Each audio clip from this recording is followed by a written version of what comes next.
आपने तो ट्रैक्टर को कमर्शियल व्हीकल घोषित कर दिया, कमर्शियल वाहन बोलेंगे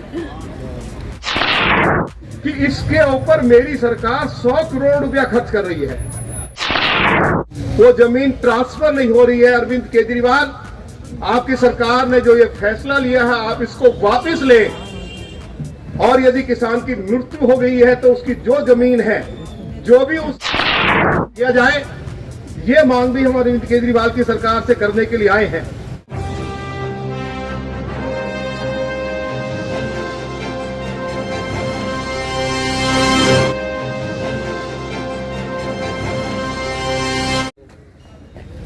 कि दिल्ली का किसान, दिल्ली का मजदूर, दिल्ली का देहात, दिल्ली का गांव इस आम आदमी पार्टी की सरकार से कितना त्रस्त है, ऐसा मार्गदर्शन हमारे आदरणीय अध्यक्ष जी ने किया है।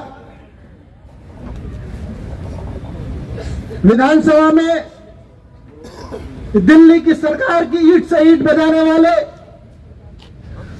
कदम कदम पर केजरीवाल और मनीष सिसोदिया की आंख खोलने वाले हमारे नेता प्रतिपक्ष आदरणीय रामवीर विदुड़ी जी हमारे बीच में हैं। आदरणीय रामवीर विदुड़ी जी बोले, उससे पहले मेरा आग्रह है मंच पर बैठे सभी लोग और सामने सभी खड़े लोग जोरदार नारों से एक बार आदरणीय रामवीर विदुड़ी जी का स्वागत करेंगे। भारत माता की, भारत माता की। मैं बोलूंगा किसानों को हक दिलाने को, आप बोलेंगे हम बैठे हैं धरने पर। किसानों को हक दिलाने को, दिल्ली देहात को हक दिलाने को, पराली से खाद बनाने को, ट्रैक्टर को सब्सिडी दिलाने को, दिल्ली की देहात की आवाज उठाने को मैं आग्रह करूंगा आदरणीय रामवीर विदुड़ी जी से आए और हमारा मार्गदर्शन।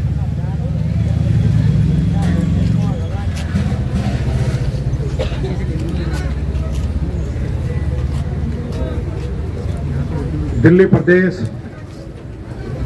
भाजपा किसान मोर्चा के सम्मानित अध्यक्ष श्री विनोद सहरावत जी, प्रदेश के सम्मानित महामंत्री श्री अनूप चौधरी जी, मोर्चा के सभी प्रदेश और जिलों के सम्मानित पदाधिकारीगण, मंच पर बैठे हुए सभी सम्मानित किसान भाई और बहनों, मैं दिल्ली प्रदेश किसान मोर्चा के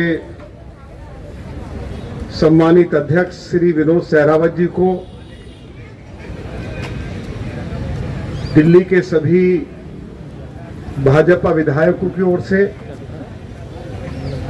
पार्टी की सेंट्रल लीडरशिप की ओर से बहुत बहुत बधाई देना चाहता हूं कि वो निरंतर दिल्ली देहात की और दिल्ली के किसानों के ऊपर अरविंद केजरीवाल की सरकार के द्वारा निरंतर किए जा रहे जुल्म के खिलाफ बहुत ही हिम्मत और बहादुरी के साथ अपने संघर्ष को जारी रखे हुए हैं। मैं आपको और आपके साथियों को बहुत बहुत इस संघर्ष के लिए बधाई देना चाहता हूं। दिल्ली विधानसभा में मैंने अरविंद केजरीवाल जी से पूछा कि आपने तो ये वायदा किया था कि हम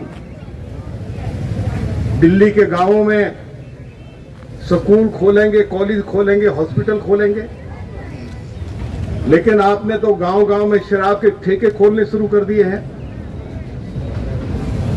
दिल्ली में या दिल्ली के गांवों में 36 जाति के लोग रहते हैं, आपकी सरकार उनको रोजगार दे नहीं पा रही है, उनको शराब पिलाकर आप शराबी बना देंगे। देहात के लोगों को जो आपने बर्बाद करने की जो मुहिम छेड़ी है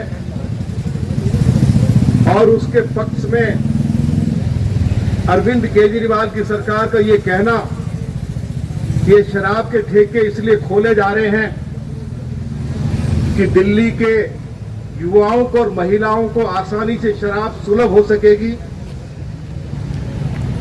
उनकी सरकार का खजाना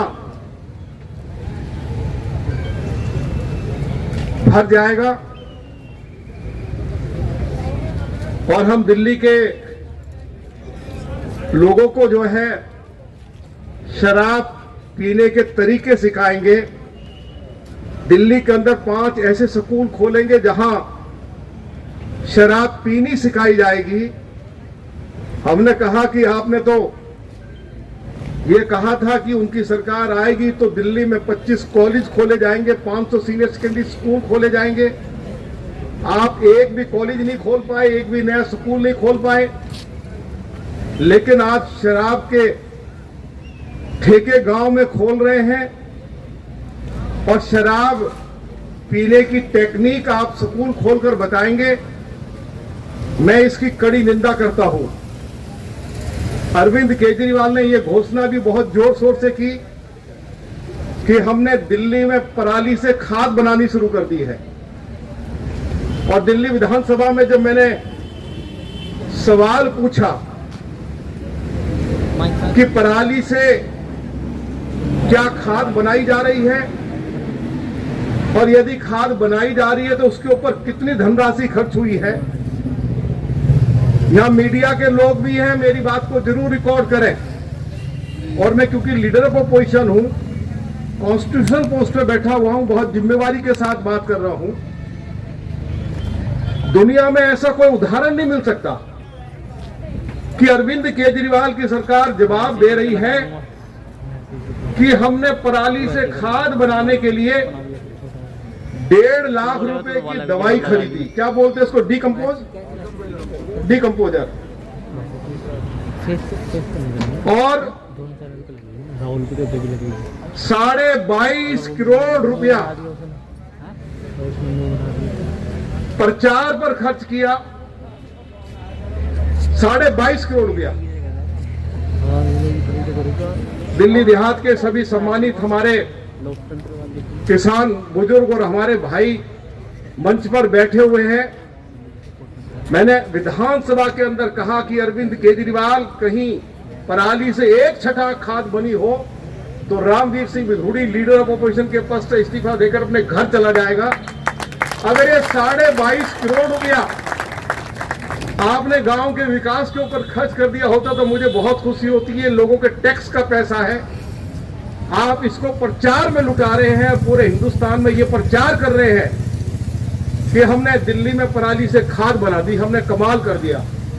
या मुझे बताओ किसी गांव में कमाल हुआ है क्या? अब ये गांव में शराब के ठेके भी खोलेंगे तो मैंने अरविंद केजरीवाल को कहा कि केजरीवाल, मैं इस सदन में आज भगवान राम की सौगंध खाता हूं, यदि मास्टर प्लान का वायलेशन करके रिहायशी क्षेत्रों में शराब के ठेके खोलकर हमारे देहात के बच्चों को बर्बाद करने की जो कोशिश आपकी सरकार के द्वारा की जा रही है, इस कोशिश को हम सफल नहीं होने देंगे। और हम इस बात की सौगंध खाते हैं कि जहां शराब के ठेके खुलेंगे हम उनको बंद करवाएंगे, और यदि हम बंद नहीं करवा सके तो हम राजनीति से इस्तीफा देकर अपने घर चले जाएंगे। ये हमने उनको खुली चुनौती दी।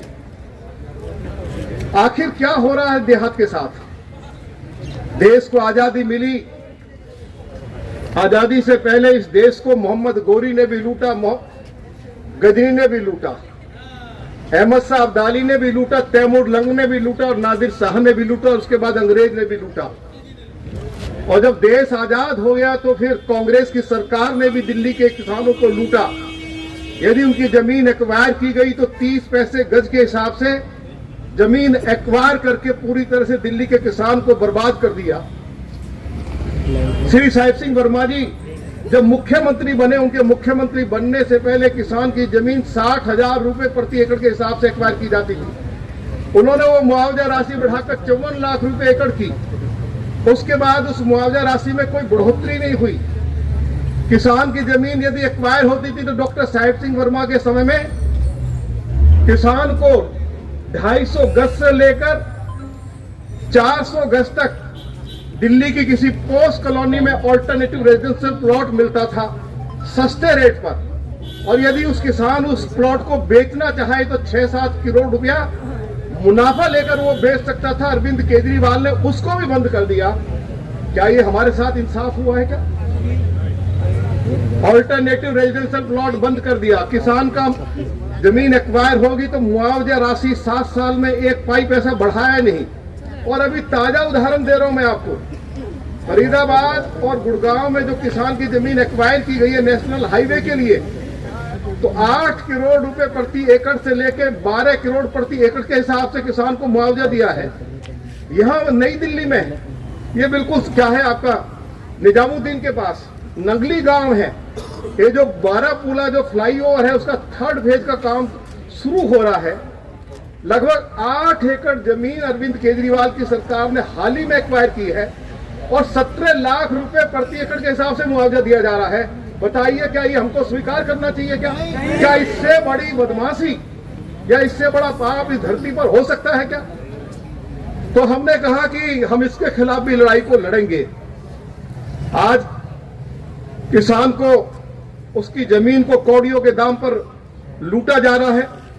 अरविंद केजरीवाल ने तो ये कहा था कि आप मेरी सरकार दिल्ली के अंदर बनवा दो, और दिल्ली के किसानों ने, दिल्ली देहात के 36 जाति के लोगों ने अरविंद केजरीवाल को अपना आशीर्वाद देकर 2015 में उनको 67 सीटें दी। क्या अरविंद केजरीवाल ने वायदा नहीं किया था कि मेरे पास रिकॉर्डिंग है कि यदि हरियाणा और पंजाब में किसान को सिंचाई के लिए मुफ्त बिजली दी जा सकती है तो उनकी सरकार भी किसान को सिंचाई के लिए मुफ्त बिजली देगी? क्या कोई एक किसान कह बता सकता है कि कहीं एक पैसे की छूट दी गई हो किसान को? आप बताइए, क्या मुफ्त बिजली मिल रही है? क्या हरियाणा पंजाब में किसान को मुफ्त बिजली मिल रही है या नहीं मिल रही है? अरविंद केजरीवाल बिजली के नाम पर किसान को लूट रहा है। यदि किसान अपने खेत में ट्यूबवेल लगाना चाहे तो उसके ऊपर रोक लगा रखी है। यदि कहीं पैसे धीरे देकर कोई किसान ट्यूबवेल लगवा भी ले तो बिजली का कनेक्शन नहीं मिलता। ये हालत हो गई है या नहीं हो गई है? अरविंद केजरीवाल ने यह वायदा भी किया कि उनकी सरकार आएगी, क्योंकि 1908 में आखिरी बार अंतिम लाल डोरा गांवों का बढ़ा था। उसके बाद डॉक्टर साहिब सिंह वर्मा जी ने लाल डोरा बढ़ाने का काम शुरू किया। वो मुख्यमंत्री के पद से हट गए, वो कार्य वहीं रुक गया। अरविंद केजरीवाल ने कहा कि हम लाल डोरा बढ़ाएंगे। क्या किसी एक गांव में लाल डोरा बढ़ाया गया है? क्या लाल डोरे के बाहर किसान अपनी खेती बाड़ी की जमीन के ऊपर यदि वो अपने बच्चों के लिए छोटा मोटा मकान बनाना चाहता है, पशुओं के लिए छोटा मोटा कोई मकान बनाना चाहता है, तो एरिया का एसडीएम नोटिस देकर उस खेती बाड़ी की जमीन को ग्राम सभा में वेस्ट कर देता है, उसको सरकारी जमीन घोषित कर देता है। इस तरह की नाइंसाफी और जुल्म दिल्ली के किसानों के साथ हो रहा है। और मैंने देहात में अनेकों बार ये बात कही है कि कहीं 81A लगाकर किसान की जमीन यदि ग्राम सभा में वेस्ट हुई है और यदि उस जमीन का सरकार कब्जा लेना चाहती है तो आप रामवीर सिंह विधूड़ी को, विनोद सहरावत को जरूर बताएं। आज हम ऐलान करके जा रहे हैं कि हमें अपनी राजनीति के ऊपर लानत होगी, लेकिन हम किसान की 1 इंच जमीन को सरकार को कब्जा करने की अनुमति किसी कीमत पर नहीं देंगे। सरकारी रिकॉर्ड में चाहे ये जो मर्जी करे, और हमने ये व्यवस्था की भी है, पीछे हमारी लड़ाई हुई भी है। श्री साहिब सिंह वर्मा जी ने जो गांव का लाल डोरा बढ़ाया था, तो कई मेरे ख्याल से हम लोग गए थे, अपना कझावला गए थे। कझावला के आसपास दर्जनों गांवों के किसानों को हजारों नोटिस दे दिए गए कि जो जमीन साहिब सिंह वर्मा जी आपको लाल डोरे के अंदर देकर गए थे उसको, उसकी अलॉटमेंट को रद्द किया जाएगा। हमने विधानसभा के अंदर भी ये सवाल उठाया, दिल्ली के चीफ सेक्रेटरी के साथ भी बात की और दिल्ली के एसडी के साथ भी बात की, और हमने कहा कि यदि अब एसडीएम और तहसीलदार जो डॉक्टर साहिब सिंह वर्मा जो फैसला करके गए थे, जो जमीन देकर गए थे, यदि एक भी अलॉटमेंट रद्द हुई तो सरकार में बैठे हुए चाहे अरविंद केजरीवाल हो चाहे अधिकारी हो, उनकी खैर नहीं होगी। और यदि कोई तहसीलदार और पटवारी एसडीएम जाएगा तो उनके साथ फिर क्या सलूक किया जाएगा, मैंने कहा उसकी जानकारी है, वो हम दे नहीं रहे हैं। तो इसलिए इस जुल्म को बंद करो। इन्होंने धंधा शुरू कर दिया था। क्या हजारों लोगों को नोटिस नहीं दिए गए? बताइए। और जब हमने इनको हड़काया उसके बाद इनकी गांवों में फिर एंट्री बंद हुई या नहीं हुई? हम इनको घुसने नहीं देंगे। ठीक है, सरकार हमारे पास नहीं, कलम की ताकत हमारे पास नहीं है, लेकिन हमारे पास देहात के लोगों की लठ की ताकत तो है ना। इनको लठ से मारेंगे। अरे तुम हमारे बच्चों को रोजगार नहीं दे सकते, स्कूल कॉलेज नहीं खोल सकते। हमारे बाप दादा की, हमारे पूर्वजों की अगर वो जमीन है, क्या तुम्हें उसको छीनने का तुम्हें कोई अधिकार है? क्या हम कोई आपको अनुमति देंगे? और यदि हमने अनुमति दे दिया और हमारे समय में ये काम हो गया तो हमारी राजनीति को लानत होगी। आने वाली पीढ़ियां हमारे ऊपर थूकेंगी कि लीडर ऑफ ऑपोजिशन क्या कर रहा था। तो इसलिए उसकी कोई चिंता करने की जरूरत नहीं। आपने तो ट्रैक्टर को कमर्शियल व्हीकल घोषित कर दिया, कमर्शियल वाहन बोलेंगे। और यदि किसान बेचारा दिल्ली से ट्रैक्टर खरीदता है तो 28,000 रुपया उसको हर साल रोड टैक्स देना पड़ेगा। किसान अपने रिश्तेदारों के नाम पे, हरियाणा में जो उनके रिश्तेदार रहते हैं, राजस्थान में रहते हैं, उत्तर प्रदेश में रहते हैं, उनके नाम पर जाकर वहां ट्रैक्टर खरीद रहे हैं। आपने ट्रैक्टर को कमर्शियल व्हीकल घोषित कर दिया। अरविंद केजरीवाल की रिकॉर्डिंग, आपने वीडियो रिकॉर्डिंग सुनी होगी। अरविंद केजरीवाल ने यह कहा कि नरेंद्र मोदी की सरकार गेहूं और धान की जो कीमत तय करेगी, मेरी सरकार 50% एक्स्ट्रा देगी। ये बात कही नहीं कही अरविंद केजरीवाल, देगी नहीं, ये कहा कि दे रही है। ये रिकॉर्डिंग सुन लीजिए।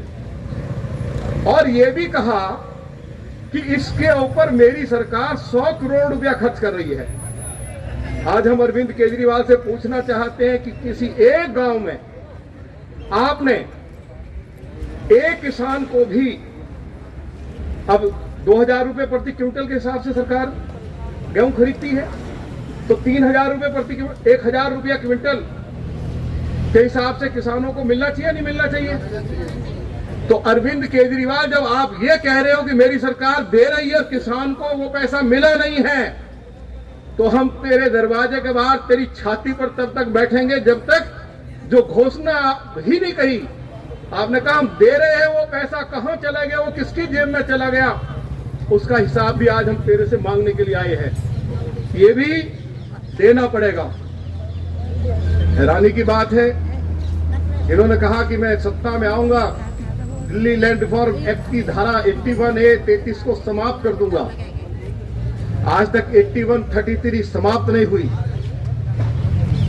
कितनी कमाल की बात है, यदि आज किसान की मृत्यु हो जाए और उनके नाम पर मान लो 50 बीघा जमीन है, तो वो जमीन उनके बेटा बेटी के नाम पर रेवेन्यू रिकॉर्ड में ट्रांसफर नहीं हो सकती, उसके ऊपर रोक लगा दी।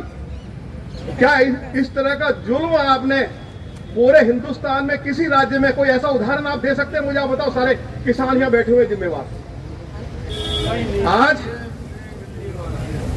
आज किसान की यदि मृत्यु हो जाए तो उसके बेटा और बेटी के नाम पर रेवेन्यू रिकॉर्ड में वो जमीन ट्रांसफर नहीं हो रही है। अरविंद केजरीवाल, आपकी सरकार ने जो ये फैसला लिया है, आप इसको वापस लें। और यदि किसान की मृत्यु हो गई है तो उसकी जो जमीन है, जो भी उसके लीगल ईयर्स है, चाहे उनका बेटा है चाहे बेटी है, उनके नाम पर रेवेन्यू रिकॉर्ड में वो जमीन ट्रांसफर हो। तो हम क्या मांगने के लिए आए, आप बताइए, क्या मांगने के लिए आए? तो म्यूटेशन जो बंद की है, या जो आज किसान की जमीन उसके बेटा और बेटी के नाम पर ट्रांसफर नहीं हो रही है, उसको ट्रांसफर किया जाए, उस फैसले को वो वापस लें।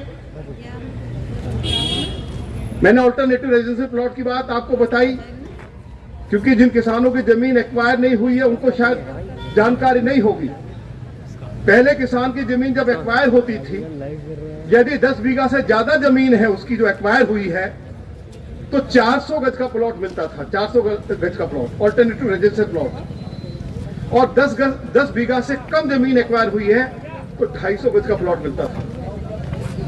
पहले तो जो डीडीए के जो शॉपिंग सेंटर थे, शॉपिंग कॉम्प्लेक्स, उनमें जो दुकानें बनाई जाती थी, उसमें भी किसानों के लिए 10% कोटा था, वो भी खत्म कर दिया। वो कोटा भी खत्म हो गया। अल्टरनेटिव रेजिडेंशियल प्लॉट देना भी आपने बंद कर दिया। हजारों किसानों ने आवेदन किया हुआ है, और आगे किसान की जमीन एक्वायर होती है तो उसको इसका लाभ नहीं मिलेगा। तो जिन किसानों ने ऑल्टरनेटिव रेजिडेंशियल प्लॉट के लिए अरविंद केजरीवाल की सरकार में आवेदन किया है, जल्दी से जल्दी उन हजारों किसानों को ऑल्टरनेटिव रेजिडेंशियल प्लॉट दिया जाए, ये मांग भी हम अरविंद केजरीवाल की सरकार से करने के लिए आए हैं। दिल्ली में हजारों एकड़ जमीन ग्राम सभा की, पहले जब कांग्रेस का शासन था, केवल ग्राम सभा की जमीन ही बल्कि देश हमलात की जमीन भी, ऐसा कानून बना के इन्होंने देश हमलात की जमीन भी छीन ली। जहां जहां गांव अर्बनाइज हुआ वहां ग्राम सभा की जमीन भी छीन ली और उस जमीन के ऊपर प्लॉट, रेजिडेंशियल प्लॉट विकसित करके, उस जमीन के ऊपर फ्लैट बनाकर, उस जमीन के ऊपर कमर्शियल बिल्डिंग बना के उसको नीलाम कर सरकारों ने सैकड़ों करोड़ रुपया कमाए हैं। हम ग्राम सभा की जमीन के ऊपर किसी को व्यापार करने की अनुमति नहीं देंगे। और डॉक्टर साहिब सिंह वर्मा के सामने के समय में यह फैसला हुआ और बाद में सुप्रीम कोर्ट का फैसला भी हमारे पास है, वो भी मैं आपको दूंगा। सुप्रीम कोर्ट ने भी कहा है कि गांव की जो ग्राम सभा की जमीन है, उस जमीन को कोई सरकार उसके ऊपर व्यापार नहीं कर सकती, उसको बेचकर पैसा नहीं कमा सकती। वह जमीन केवल जो गांव के लोग हैं, चाहे वो लैंडलेस लोग हैं, उनको वो जमीन दी जा सकती है। उस जमीन के ऊपर school, college, hospital, water treatment plant, बच्चों के खेल का मैदान, स्पोर्ट्स कॉम्प्लेक्स। जब डॉक्टर साहिब सिंह वर्मा दिल्ली के मुख्यमंत्री थे तो सैकड़ों गांवों में उन्होंने स्पोर्ट्स कॉम्प्लेक्स बनाए, स्टेडियम बनाए, स्कूल, हॉस्पिटल खोले और भवाना और केर में भी 2-2 कॉलेज खोले गए। लेकिन ग्राम सभा की जमीन हम किसी कीमत पर भी, एक दिन जमीन के ऊपर भी हम किसी को भी व्यापार करने की अनुमति नहीं देंगे। क्या देनी चाहिए, क्या बताओ जरा। ग्राम सभा की जमीन गांव के विकास के काम में आनी चाहिए, नहीं आनी चाहिए? तो इसके लिए आप तैयारी करो जरा अच्छे से। और हमारे पास सुप्रीम कोर्ट का फैसला है, मैंने उस फैसले की कॉपी किसी को दी भी थी। ये उस जमीन पर रेजिडेंशियल प्लॉट या कोई कमर्शियल बिल्डिंग या कोई फ्लैट बनाकर नहीं बेच सकते हैं, सुप्रीम कोर्ट का फैसला है। तो किसी कीमत पर भी हम ग्राम सभा की 1 इंच जमीन को भी हम उस पर सरकार को व्यापार करने की अनुमति नहीं देंगे। वो जमीन किसानों के काम, गांव के काम, 36 जातियों के लोगों के काम आए। दिल्ली के अंदर बड़ी संख्या में जो हमारे लैंडलेस लोग हैं, उनको सरकार ने खेती बाड़ी के लिए, रिहायशी मकान बनाने के लिए उनको दी। अरविंद केजरीवाल ने 7 साल पहले ये वायदा किया था, उनकी सरकार आएगी तो जो भूमिहीन है, जिनको जमीन दी गई है, उनको मालिक बनाया जाएगा। लेकिन 7 सालों में एक भी जिस व्यक्ति को खेती बाड़ी के लिए या मकान बनाने के लिए जमीन अरविंद मिली है, अरविंद केजरीवाल की सरकार ने किसी को मालिक नहीं बनाया। बनाया क्या, बताओ 7 साल में? अगर कोई हम गलत बयानी कर रहे हो तो आप बता दीजिए। तो जिन भूमिहीनों को जमीन दी गई, उनको उस जमीन का मालिक बनाया जाए, क्योंकि उस जमीन के ऊपर उनका कब्जा निरंतर चला आ रहा है। इसके लिए भी मजबूती के साथ हमें लड़ाई लड़ने की आवश्यकता है। आप लोगों को जानकर हैरानी होगी, क्योंकि हमारे लोग बेचारे बारीकी में नहीं जाते। क्योंकि मैं तो अब 93 से विधानसभा का मेंबर हूं। चौधरी ब्रह्म प्रकाश दिल्ली के प्रथम मुख्यमंत्री थे, उनसे लेके उसके बाद गुरमुख निहाल सिंह मुख्यमंत्री बने, उसके बाद वीके मल्होत्रा जी बने, उसके बाद फिर राधारमन जी बने, फिर केदारनाथ साहनी जी बने, उसके बाद फिर जगप्रवेश चंद्रा जी बने, फिर मदन लाल खुराना जी बने, फिर साहिब सिंह वर्मा जी बने, फिर श्रीमती सुषमा स्वराज बनी, फिर शीला जी आई, और उसके बाद ये क्या कहेंगे इसको, गांव में क्या कहते, अब रामवीर सिंह विधुड़ी को पहले मुख्यमंत्री के साथ भी काम करने का मौका मिला। वो कितने बड़े लोग थे, उनके मन में देहात के लिए कितना दर्द था, सच्चे लोग थे, ईमानदार लोग थे। या हमारे अनऑथराइज कॉलोनी के लोगों को बताओ, गांव के किसानों को बताओ, अनऑथराइज कॉलोनी में लगभग 50-60 लाख लोग रहते हैं। जब डॉक्टर साहिब सिंह वर्मा, ये आपको ये चीजें याद रहनी चाहिए। मैं पहली विधानसभा का मेंबर था। अनऑथराइज कॉलोनी के लोगों ने कहा कि वर्मा जी हमारी कॉलोनी रेगुलाइज नहीं हो रही, कॉलोनियों में विकास के काम नहीं हो रहे। नियम यह बनाया हुआ था कि जब तक कॉलोनी रेगुलाइज नहीं होगी तो उसमें विकास के कार्य नहीं किए जा सकते। दिल्ली हाई कोर्ट ने रोक लगा दी। दुनिया में केवल एक ही उदाहरण है कि किसी प्रदेश का मुख्यमंत्री अपनी कुर्सी छोड़कर हाई कोर्ट की डबल बेंच, जिसको चीफ जस्टिस सब्बरवाल हेड कर रहे थे, और मुझे भी कहा, मैं तो उस समय विधायक दल, जनता दल विधायक दल का नेता था, कि विदुरी आप चलेंगे मेरे साथ। मैंने कहा बिल्कुल चलूंगा जी। उन्होंने अपना कुर्ता पहना, धोती पहनी, धोती उठाई और जैसे घोड़ा दौड़ता उस तरह से दौड़ते हुए हाई कोर्ट में घुस गए। और जब डबल बेंच को यह मालूम हुआ कि दिल्ली का मुख्यमंत्री आया, हड़कंप मच गया। तो पूछा गया कि ऑनरेबल चीफ मिनिस्टर कैसे आए हैं? तो सरकारी वकील ने कहा कि साहब मुख्यमंत्री जो है अनऑथराइज कॉलोनीज में लाखों लोग रहते हैं, उनके लिए बिजली, पानी, सड़क की व्यवस्था नहीं कर सकते। बीमारी फैल रही है, कोर्ट ठुकाई करता है सरकार की। और 22 मिनट तक डॉक्टर साहिब सिंह वर्मा ने डबल बेंच के सामने जिरह की कि मुझे इन 40 लाख लोग थे, इन 40 लाख लोगों को बिजली, पानी, सड़क, तमाम नागरिक सुविधाएं, इनके बच्चों के लिए स्कूल आदि बनाकर देना है। मुझे ऊपर वाले ने अगर इस कुर्सी पर बैठाया है और मैं अपनी कलम से इनके साथ न्याय इंसाफ नहीं कर पाया, तो फिर इस कुर्सी में बैठने का मतलब क्या है? 22-23 मिनट डॉक्टर साहिब सिंह वर्मा ने जिरह करी और उसके बाद दोनों जजेस ने आपस में चर्चा की और दोनों ने क्या फैसला दिया, उस ऑर्डर की कॉपी में आपको दूंगा, उसको बंटवाइए कि आज दिल्ली के ऑनरेबल चीफ मिनिस्टर कोर्ट में पेश हुए हैं और उन्होंने जहां जिन कॉलोनियों में विकास के कार्य नहीं हो सकते या जो गांव का लाल डोरे के बाहर की आबादी है, ये कोर्ट गांव के लाल डोरे के बाहर की आबादी में अनऑथराइज कॉलोनीज में विकास करने की अनुमति दिल्ली के मुख्यमंत्री को प्रदान करती है। ये था। अरे क्या डॉक्टर साहिब सिंह वर्मा ने लाल डोरा बढ़ाने का काम नहीं किया? क्या गांव के लोगों का मुआवजा नहीं बढ़ाया? क्या ग्राम सभा की जमीन के ऊपर स्कूल, हॉस्पिटल, बराबर स्टेडियम नहीं बनाए? आप बताइए ना। क्या दिल्ली में 70,000 टीचर्स की भर्ती नहीं हुई? क्या केर में और भवाना में छात्राओं के लिए कॉलेज नहीं खोले क्या?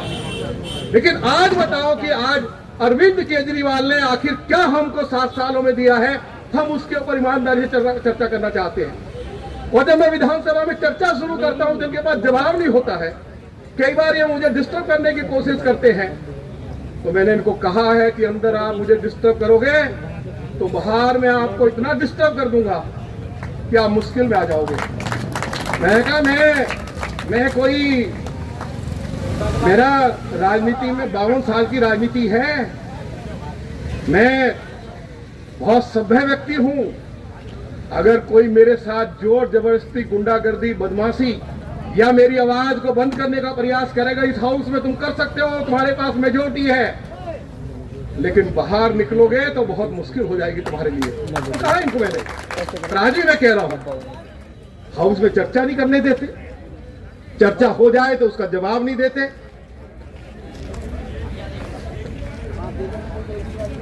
तो हमने कहा कि आपने गांव के लोगों के साथ वायदा किया था कि हम गांवों में सिविल लाइन डलवाएंगे, स्कूल खोलेंगे, कॉलेज खोलेंगे, खेतीबाड़ी की जमीन के ऊपर स्पोर्ट्स कॉम्प्लेक्स बनाएंगे, बच्चों के लिए खेल के मैदान बनाएंगे, लोगों को स्वच्छ जल मिल सके उसके लिए हम वाटर ट्रीटमेंट प्लांट बनाएंगे। गांव गांव में सिविल लाइन यदि डालेंगे तो हमारे पास ग्राम सभा की जमीन है, उसमें सीवेज ट्रीटमेंट प्लांट बनाएंगे। आप मुझे बताइए, क्या किसी गांव में सिविल लाइन डालने का काम हुआ? क्या किसी गांव को स्वच्छ जल मिला? क्या किसी गांव में नया स्कूल, कॉलेज खोला? क्या कोई हॉस्पिटल बना? मुझे बताओ जरा। और आपको हैरानी होगी, इनके मंत्री का आपने 4-5 महीने पहले एक बयान पढ़ा होगा गोपाल राय जी का। उन्होंने कहा कि मैं गांवों के विकास के लिए 400 करोड़ रुपया दे रहा हूं। अभी तक 4 पैसे नहीं दिए। पंजाब ले गए जी, पंजाब में ये घोषणा करते हैं और घोषणा करके लोगों, इनको लगता है कि भाई लोग कौन, क्योंकि अगर हम कोई विधानसभा के अंदर बोलना चाहे तो वहां संकट है, अब अखबारों में, इलेक्ट्रॉनिक मीडिया को इतना ये विज्ञापन देते हैं, यदि हम सच्चाई कहना भी चाहें तो कई बार वो सच्चाई दब जाती है। तो हमारे सामने संकट बहुत है, लेकिन अब हमारे पास दो ही बातें हैं, हमारे पास दो हथियार हैं। एक तो सोशल मीडिया हमारे पास है, दूसरा हम गांव के लोगों को वो दलगत राजनीति से ऊपर उठकर 36 जाति के लोग एक साथ इकट्ठे होकर ये जो 1 दर्जन वायदे अरविंद केजरीवाल ने मुख्यमंत्री बनने से पहले गांव के लोगों से किए, वो अपने वायदों को पूरा करे। उसकी लड़ाई को हमें मजबूती से लड़ने की आवश्यकता है। हमसे जो आप सहयोग चाहते हो, आपके साथ कंधे से कंधा मिलाकर दिन हो रात हो, तन मन धन से हम दिल्ली देहात के लोगों के लिए, 36 जात के लोगों के लिए समर्पित है, क्योंकि उनको जो बर्बाद करने की जो अंदर अंदर जो साजिश रची जा रही है, हम इस साजिश को विफल करना चाहते हैं। यही बात मैं कहना चाहता हूं। एक शिकायत हमारे देहात के लोगों की और आती है कि साहब वो केंद्र सरकार जो है वो लैंड पूलिंग कोई योजना है, उसको लागू जल्दी से हो जाए, यही है ना। हम लगे हुए हैं उस पर। और अब ये पंजाब का चुनाव आ गया है, यूडी मिनिस्टर वहां गए हुए हैं, वो आ जाए तो इस लैंड पूलिंग पॉलिसी को जल्दी से जल्दी इंप्लीमेंट कराएंगे। कृपया करके अपनी जमीन को आप पौने पौने दामों में ना बेचें, ये जल्दी से जल्दी कराएंगे इससे। और यदि किसान 20 एकड़ जमीन अपनी इकट्ठी कर लेता है, तो उस जमीन के ऊपर यदि किसान फ्लैट बनाना चाहता है, प्लॉट डेवलप कर बेचना चाहता है, तो उसको लाइसेंस दिलवाने का काम हमारा होगा। अरे भाई, कोई बिल्डर डेवलपर अगर व्यापार कर सकता है, यदि किसान करना चाहता है अपनी खेती बाड़ी पर, खेती की जमीन पर, और यदि उसको 4 पैसे की बचत होती है, तो क्यों नहीं होनी चाहिए, आप मुझे बताइए। तो ये लैंड पूलिंग पॉलिसी जो है, ये जल्दी से इसके ऊपर अमल हो। सरदार हरदीप पुरी साहब पंजाब से अभी लौटने वाले हैं, मैं उसके लिए उनसे मैंने समय मांग लिया है, और इस कार्य को भी जो हमारे पार्ट में जो काम हमको करना है उसको हम करेंगे। बाकी ये जो सारे काम जिनकी मैंने अभी चर्चा की है, ये दिल्ली के मुख्यमंत्री अरविंद केजरीवाल की कलम से हम उनके घर के बाहर धरना प्रदर्शन करके उनको पूरा करवाएंगे। विधानसभा के अंदर भी हम आपकी इस आवाज को पूरी मजबूती और ताकत के साथ उठाते रहे और आगे भी उठाएंगे। और जब तक ये मांगे पूरी नहीं हो जाती हैं, दिल्ली प्रदेश भाजपा किसान मोर्चा के अध्यक्ष श्री विनोद सहरावत, उनके साथियों के नेतृत्व में जो ये धरना शुरू किया गया है, उसमें तन मन धन से हम उनके साथ खड़े हुए हैं। और आपको पीछे हटने की जरूरत नहीं है, चिंता करने की आवश्यकता नहीं है। और जो हमारे देहात से लोग आएंगे, कई बार लोगों को लगता है यार धरना देंगे तो बहन तो भूखा मतलब है भूखा रहना पड़ेगा। कई बार ये सोचते हैं ना, भूखा नहीं रहना। देसी घी की पूड़ी बनवाएंगे, रोटी और देसी घी की सब्जी बनवाएंगे, बढ़िया से रोटी सब्जी की व्यवस्था करेंगे और धरना जारी रखेंगे। हुक्का भी चलेगा और देसी घी का खाना भी जो लोग धरना पर बैठेंगे उनके लिए उपलब्ध कराया जाएगा। क्यों विनोद जी, क्या बन रहा है ना, देसी घी का है ना। हाँ, और अरविंद केजरीवाल को भेज देना। वो ब्याह शादी होती थी ना, जब कोई नहीं आता तो बारात में परोसा भेजते थे ना, है? तो उसको परोसा भेज देना कि बारात आई हुई है गांव से, वो परोसा तेरे लिए भी भेज रहे हैं। अरे अरविंद केजरीवाल, कुछ शर्म करो। आखिर इंसान के साथ क्या जाएगा? किसी ने कहा है कि 2 गज कफन का टुकड़ा तेरा लिबास होगा, यही होगा ना तुम्हें? क्या होगा, क्या लेकर जाओगे? वो भी नहीं। और किसी ने कहा है, मैंने तो हाउस में कहा था, अरविंद केजरीवाल ना राजा रहा है ना रानी रहेगी, ये दुनिया है फानी और फानी रहेगी। जब न किसी की जिंदगानी रहेगी तो माटी सबकी कहानी कहेगी। अरे डॉक्टर साहिब सिंह वर्मा की भी माटी आज कह रही है कि उन्होंने गांव के लोगों के साथ अपनी कलम से न्याय किया। सर छोटू राम की माटी भी बोल रही है कि उन्होंने अंग्रेज के साथ किसान के लिए, गरीब के लिए, मजदूर के लिए संघर्ष की। आज उनकी प्रतिमाएं लगाई जा रही हैं। और अरविंद केजरीवाल, जिस तरह का व्यवहार आप मेहनत कश कमेरे लोगों के साथ कर रहे हैं, ये हमें किसी कीमत पर मंजूर नहीं है। और इस देश की जब आजादी की लड़ाई लड़ी जा रही तो शहीद आजम भगत सिंह क्या कहते थे? सरफरोशी की तमन्ना हमारे दिल में है, देखना जोर कितना बाजू कातिल में है। और सुभाष चंद्र बोस क्या कहते थे, डॉक्टर साहिब सिंह वर्मा जी उन पंक्तियों को गुनगुनाते रहते थे, कदम कदम बढ़ाए जा, खुशी के गीत गाए जा, ये जिंदगी है कौम की, तू कौम पर लुटाए जा। अरे कुछ सीखो उन लोगों से जो इस कुर्सी पे तुमसे पहले बैठते थे। आखिर वो किस भावना के साथ किसान मजदूर गरीब की सेवा करते थे, कुछ तो उनसे सीखो। अगर तुम्हें सीखने का मौका नहीं मिला तो मुझे अपना टीचर बना लो, मैं बैठ के तुमको सिखाऊंगा कि वो लोग किस तरह काम करते थे। मैं बताऊंगा उनके काम के क्या तौर तरीके थे। अब आजादी की लड़ाई लड़ी गई तो यही हमारे जो लोग हंसते हंसते फांसी के फंदे को जिन्होंने चूम लिया, वो यही कहते थे देश आजाद होगा, खेत और खलियान में खुशहाली आएगी, किसान और मजदूर के गालों पर लाली होगी।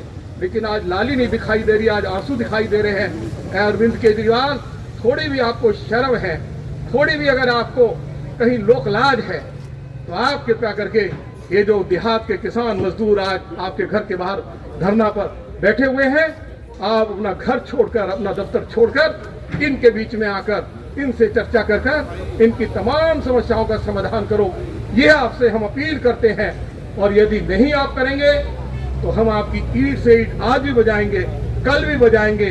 जितनी हमारे अंदर ताकत है वो तो ईश्वर के हाथ में फल देना, लेकिन हमें इस बात का, हमें कम से कम अपने ऊपर हमें मलाल नहीं रहेगा कि हमको जिस बहादुरी के साथ किसानों के साथ, मजदूरों के साथ, मेहनत कश कमेरे लोगों के साथ कंधे से कंधा मिलाकर इनको इंसाफ दिलवाने की जो हमें लड़ाई लड़नी चाहिए थी, उसमें हमारे पार्ट पर कोई कमी और कोताही रह गई तो हम कोई कमी और कोताही नहीं रख देंगे। बाकी भगवान मालिक है, ईश्वर मालिक है, वाहे गुरु मालिक। तो ईश्वर से, वाहे गुरु से आज हम यही दुआ करते हैं कि इन किसान मजदूर मेहनत कश कमेरे लोगों के साथ इंसाफ होना चाहिए। यही प्रार्थना लेकर आज ये सभी लोग आए हैं। मैं आपके इस संघर्ष को, इस आंदोलन को बहुत बधाई, शुभकामनाएं देना चाहता हूं और तन और मन और धन से आपके साथ खड़ा हुआ हूं। लड़ाई से हम पीछे नहीं हटेंगे, चाहे उसके लिए जो कुछ करना पड़े। इंसाफ जब तक नहीं मिलेगा हमारी लड़ाई जारी रहेगी। इन्हीं शब्दों के साथ मैं सभी अपने सम्मानित किसानों को, अपने भाई और बहनों को, अपने दिल्ली भाजपा किसान मोर्चे के सभी प्रदेश, जिला और मंडल के पदाधिकारियों को इस कार्य के लिए बहुत बहुत अपनी ओर से बधाई देता हूं, शुभकामनाएं देता हूं। और अपनी बात को समाप्त करते हुए आप मेरे साथ नारा लगाएंगे, जय जवान, जय जवान, भारत माता की, भारत माता की। डॉक्टर साहेब सिंह वर्मा अमर रहे, डॉक्टर साहेब सिंह वर्मा, डॉक्टर साहेब सिंह वर्मा, दीन बंधु सर छोटू राम। और क्योंकि जिन लोगों ने जीवन भर इन किसानों की सेवा की है, जब इस तरह के कार्यक्रम हो तो उनके वो अमर रहें, जहां भी हैं वो अमर हैं। उनके नारे लगाकर आसमान को गुंजा देना चाहिए, जिससे इस दिल्ली में, देश में और डॉक्टर साहेब सिंह वर्मा और दीनदयाल, दीन बंधु सर छोटू राम पैदा हो। यही मैं कहूँ। बहुत बहुत धन्यवाद। जय हिंद, जय भारत।